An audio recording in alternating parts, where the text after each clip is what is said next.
ini, yang mana pada sore hari ini kita bahas kaitannya dengan kegiatan nanti pada hari Sabtu di Hotel Cakra, yang mana nanti di dalam pelaksanaan tersebut untuk Dandim dikasih waktu untuk mengisi materi.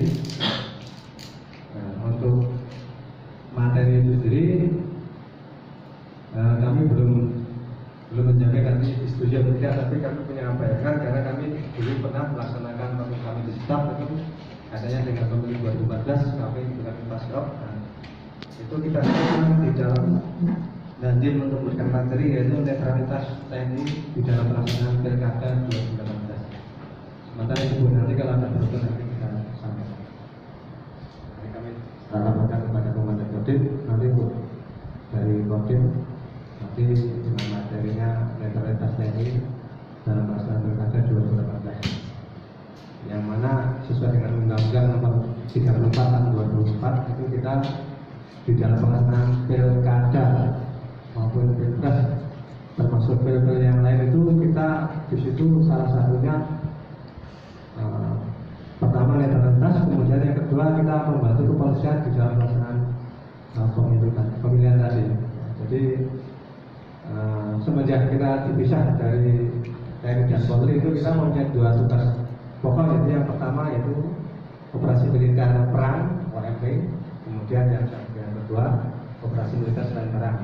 Nah, ini operasi militer selain perang ini ada jumlahnya ada 14, salah satunya membantu kepolisian di dalam pelaksanaan pengamanan, baik itu pengamanan ada semacam-macam bendahara, ada pemilihan kepala desa, kepala bupati, BKK, atau kepala kota, daerah kota, Pilpres.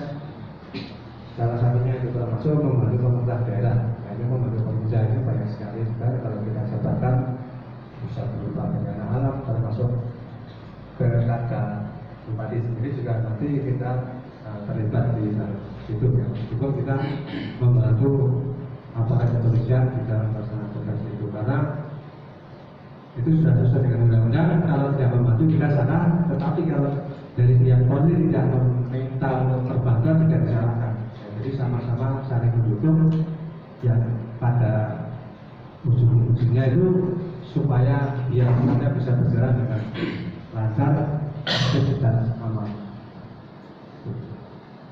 Kemudian nanti berkaitan dengan tugas kami di wilayah dengan Kapolres itu selalu bekerjasama di dalam pelaksanaan pemantauan kegiatan pada saat pelaksanaan pencoblosan maupun sebelum H-1 ataupun H-1 dan H-1, di mana pada saat penghitungan suara itu biasanya ramai sekali. Itu nanti kalau Pak Mas dengan Musbika nanti sama-sama kita memantau TKS mana yang kira-kira dianggap rawan. Nah, itu mudah-mudahan nanti tidak terjadi gejolak yang bisa harapkan. Karena selama ini alhamdulillah saya kurang lebih 14 tahun di Klaten ini, alhamdulillah setiap pelaksanaan pilkada itu selalu aman. Karena kita ya semuanya karena saling bekerjasama, saling sinergitas sesama dari aparat keamanan maupun dengan kepala dan dinas yang terkait di situ. Semua saling mendukung. Mudah-mudahan nanti 2018 sama dengan kemarin tahun 2014 juga tidak terjadi apa-apa. Kalau kita lihat di televisi itu banyak sekali kejadian-kejadian yang intinya tidak puas karena salah satunya lawannya kalah sehingga masanya ini tidak puas hingga demo. Ini mudah-mudahan nanti saya harapkan untuk pemerintah dengan adanya pilkada 2018 bulan Juni itu mudah-mudahan nanti semua bisa berjalan dengan lancar, aman. Itu tentunya tidak bisa berjalan dengan aman kalau tidak kita dari awal ini kita sudah bisa untuk bekerjasama untuk saling membantu supaya nantinya biar aman. Sementara ini saja Bapak Ibu yang saya sampaikan. Nanti mungkin kalau ada yang perlu ditanyakan nanti akan saya sampaikan lagi. Terima kasih. Assalamualaikum warahmatullahi wabarakatuh. Terima kasih kepada Bapak Rusmani yang mewakili Provinsi Klaten. Kemudian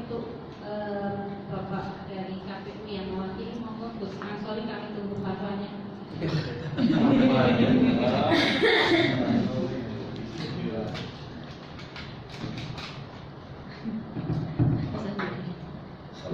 warahmatullahi wabarakatuh.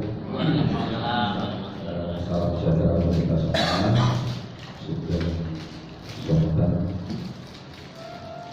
Ada beberapa hal yang kami catat dan terkait dengan Pak Kalau tadi semacam masukan yang nanti mungkin untuk penggodokannya kan oleh rekan-rekan Mas.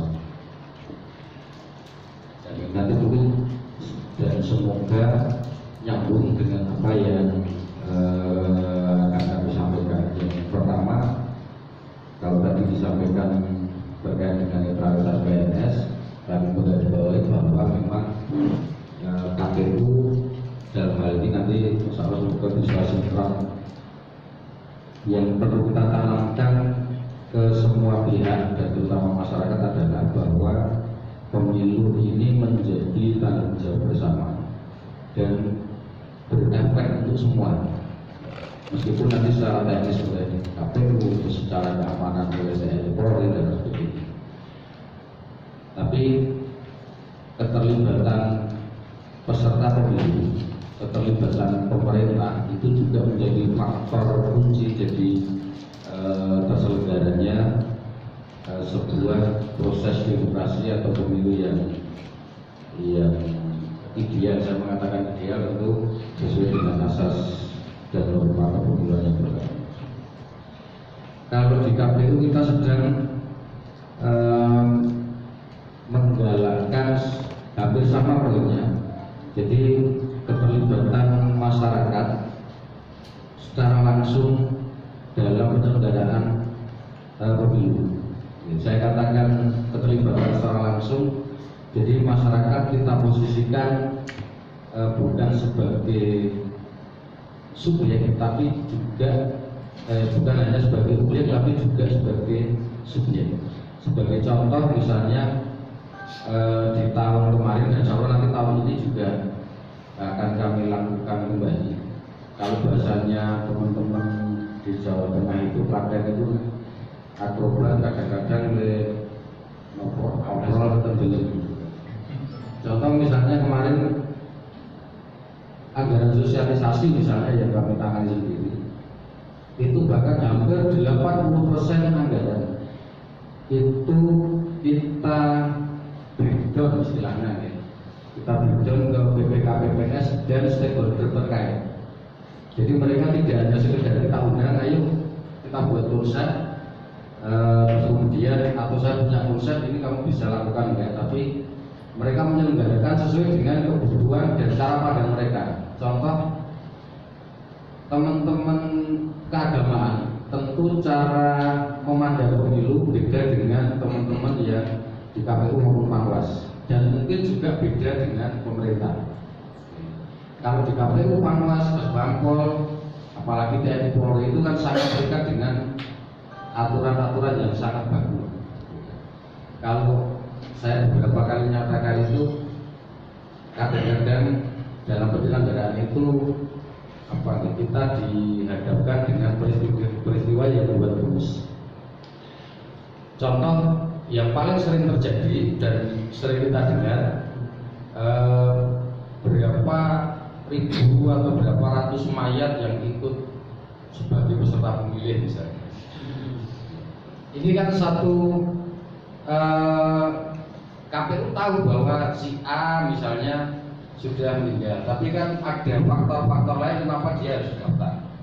Misalnya harus kita berdasarkan dengan data dukcapil, sementara kesadaran masyarakat untuk lapor kematian itu kalau tidak ada urusan sama warisan biasanya enggak. Sehingga secara administrasi mau nggak mau KPU harus mendata. Sementara faktanya tidak demikian misalnya. Jadi ini kan hal-hal yang buat gemes. Rumosannya PPSS mencoret, PPK-nya mencoret, tapi ketika muncul di sistem, ya kita nggak bisa ubah. Itu satu. Jadi ini hal-hal yang perlu kita komunikasikan, sekaligus kita jelaskan. Dan cara menjelaskan mungkin memang biar mereka merasakan lah ternyata tidak gampang ketika kita harus melaksanakan sesuatu sementara ada beberapa aturan yang kalau bahasa saya membuat gemes gitu. Teman-teman difabel misalnya, ya, kemarin agak banyak kita gelontorkan, bukan gelontorkan istilahnya, kita berikan kesempatan untuk rekan-rekan difabel untuk melaksanakan kegiatan mereka sendiri dengan pola mereka sendiri. Teknis diskusi, teknis musyawarah di KPU tentu akan sangat beda dengan teman-teman di difabel, di Muhammadiyah dan di NU maupun di kalangan keagamaan lainnya. Ya ketika dihadapkan betul-betul, ternyata mereka jadi paham. Oh ternyata ketika mereka berharap KPU itu mempunyai data disabilitas yang sedemikian detail, ternyata ketika itu mereka gali sendiri, mereka juga menemukan beberapa hal-hal yang harus dipahami secara bersama. Akhirnya ada pengakuan-pengakuan. Oh iya, misalnya difabel itu tidak hanya soal administrasi, tapi juga kadang-kadang soal mental masyarakat, bahkan mental keluarga, bahkan mental si difabel sendiri. Contoh di tempat saya itu ada yang difabel, itu belum tentu loh mereka mau dicatat sebagai difabel. Meskipun kondisinya secara kasapata kita bisa jelaskan, bisa artikan bahwa beliau adalah difabel. Ketika kita catat, bukan hanya dia tidak terima